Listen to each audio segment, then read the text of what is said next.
The game today I'm going to show you is just a masterclass of Sicilian defense and also how you use your pieces to destroy your opponent's face without even punching.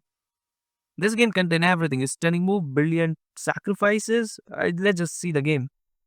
Garry Kasparov started with the E4 classic move, C5 in the Sicilian defense, knight to F3, looking in the center with the great moves, and E6. Now we are in a French variation. You know the French is E6 and D5, but it is with a Sicilian. That's why it is a French variation Sicilian defense.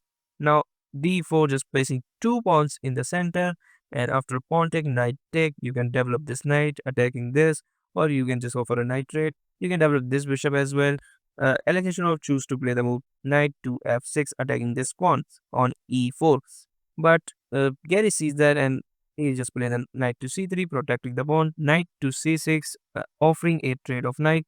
Now you can trade this knight. You can play this, but you lose the pawn. That's why you don't want to. Now you can play the bishop to e3 as well, just to protect this. So if knight you take with the bishop, then this move is also a move. Bishop to yes c5 is also a move. But knight bd5 is not a move liked by modern day grandmasters because they didn't play this line too much. But this they have a simple idea is just to check the king like this. So you have to trade the bishop because otherwise you have to move the king. That's why, yeah, d6. So if you take this pawn, now the queen and the bishop is just protecting. So you can take, because after queen take, you lose the queen and the game as well. Bishop to f4, attacking the pawn, and now e5, just closing down the center, kicking the bishop from the center.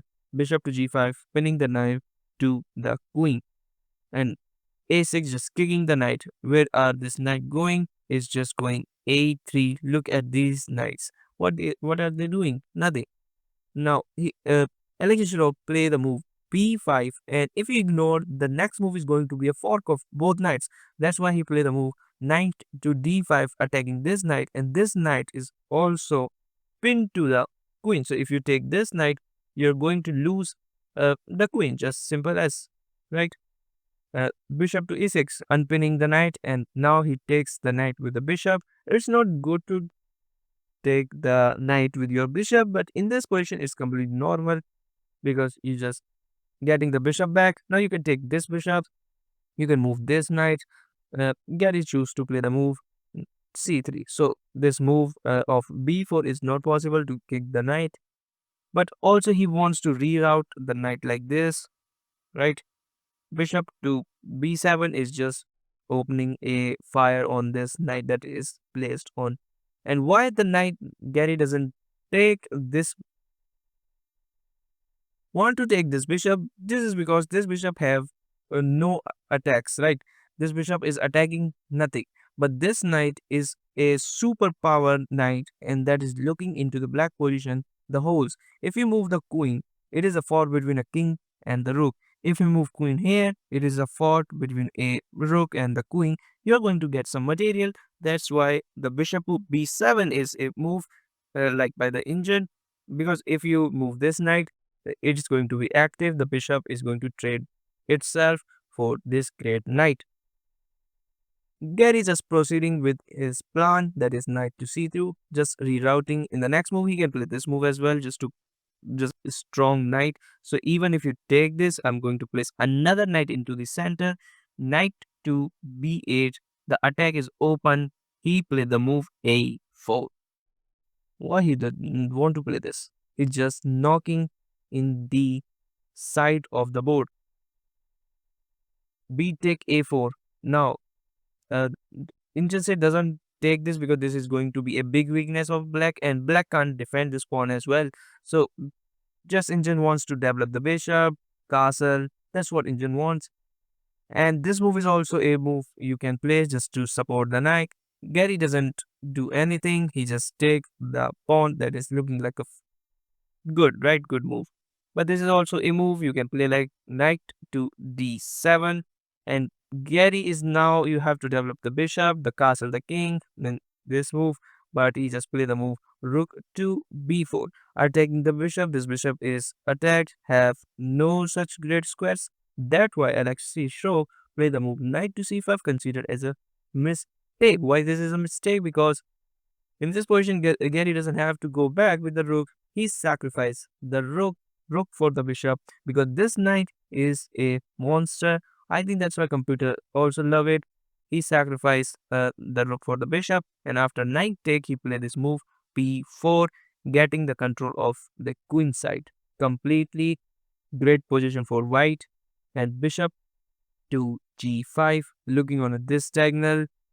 Gary sees that and play knight to a3. I don't know where this knight going. I think he just want to play on knight to c4, attacking this pawn, or he just want to be active on this square as well. Uh, yeah, then the game proceed with just a castle. And now you can develop this bishop. The king is just want to castle itself. Computer also saying just castle the king, Gary. But Gary saying, look man, I know better than you. Knight to c4, not too nice, looking on a great square of b6. He just want to place the knight here, or maybe he just want to attack this pawn. That is going to be a great move. a5, not allowing anything, and now we are just offering a pawn trade. Do you want to trade or not? Because after take, we take with the knight, and knight take, we can take with the queen, we can take with the rook, we can take with anything, but Gary doesn't want to do that. Bishop to b3, protecting this pawn, not attack, but it is a move. You can castle the king side. A takes b4, and now we take with c takes b4, queen to b8. The idea is just simple. After the move h4, what? We have the fight on this queen side, and Gary just play the move in the king side. Look, man, this you have to move this bishop, and now you have two choices to just go back with the bishop and activate on some other diagonal, or you can just put this in a cage.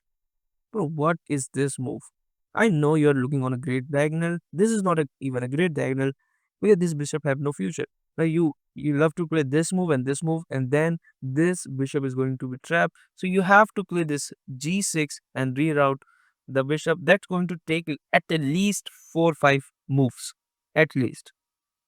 And the game proceed with the move knight to cb6, and we just attack the rook. Where is rook going? Yeah, rook to a2, and he just castle the king. Castle the king literally on the 25th move of the game. And Alexey Shirov make a blunder and play the move rook to d, completely looking normal. We're just attacking the queen. We're just attacking the queen and the bishop. That is completely normal. No, you are not attacking anything. Do you want to sack? No. Computer doesn't like the queen to f3. Computer saying you can win material by playing queen to b1. How you can win the material? And something like queen to a7, you have just this move like knight to c4, attacking the rook. Rook have no square left on this, but you can go here, but that is just a simple. We just attack the rook. Rook have still this move, but we just attack the rook. And when rook, like, maybe all the squares are covered, right? So you can place this rook anywhere. Like, this is also completely normal, attacking the knight, but we can play this move in between that, that is b6, attacking the queen. If you take this, we are going to take the queen. So maybe you play the something like not here, but you just go here.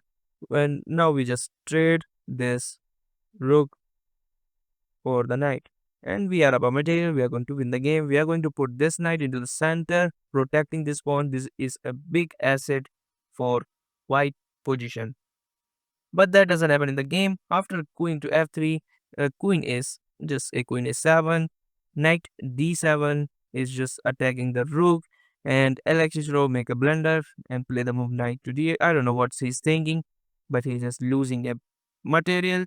And yeah, b5, queen a3 is just attacking the bishop. Not two pieces are attacking the rook, and the queen attacking the bishop.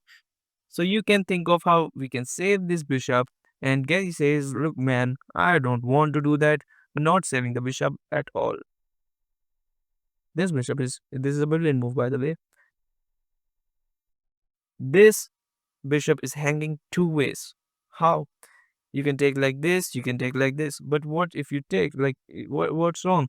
Now you go queen to d7. What is queen to d7? Attacking the knight. Knight can't move. Knight can't move, literally. Knight can't move. I don't think so. We can just go back, protecting the knight. Yeah, just check. And when the king move, it is just mate. It is just mate, right? So that's why he just played the move king to e8. So now queen to d7 is not possible, right? And he played the move bishop to c4, protecting the bishop, and rook attack the bishop, sacrificing the bishop again. Not considered a brilliant move, but you take the pawn, and it is also a move. And rook take the bishop, check the king, and king move to d7. You cannot take this because of that is protected by the knight, and he played the move knight to b6 check because you are getting some material back. So after king move, you take the rook, but queen attack the knight. How are you going to protect the knight? We are not going to protect the knight at all. So why he just letting the knight die? Because if you take, I'm going to introduce the rook on 7th rank. You can move like anywhere. It is going to be queen take knight, check, or whatever. If you hear, we just take this knight, and that's going to be horrible for you and your position. But Alexey Shirov just doesn't take the knight, and instead he just attack the rook. Gary play the rook to a3. How are you going to win? Like the knight is still hanging. You can take this, but the same idea we're just going to introduce the rook. But here Alexey Shirov find a move. Bishop to c1. Now the rook is hanging. Now the rook is hanging, and you have to move the rook. We're going to take this knight, but in this position, Gary says, "We'll go take that knight. I don't care." Now this bishop is also locked, so it cannot go back, and this pawn is hanging.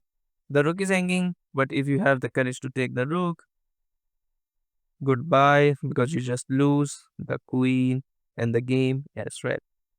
Here is the move. This is the move. He resigns the game like after knight to e3. This is a horrible move. It is not even look possible. But Gary play this. And Alexis resign the game and Gary win this. This is just a masterclass, right or not? Right? So if you are new on channel, please just click on the subscribe button. I'm going to meet you in the very next video. Until then, goodbye.